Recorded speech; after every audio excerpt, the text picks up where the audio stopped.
அழைத்தேன். இது வானத்தின் வாசல். ஏசையா ஆசீர்வாதத்தின் வாசல்.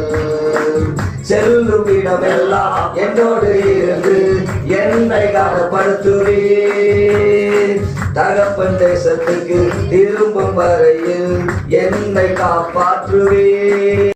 கல்வாரி அன்பை என்னிடும் வேலை கண்கள் கலங்கிடுதே. கர்த்தாவும் பாடுதல் போதும் நினைத்தால் நெஞ்சம் நெகிழ்ந்திடுதே. முழங்கிடுவேன் சுவிசேஷம் இறைமைப்பட்ட அனைவருக்கும் அபிஷேகம்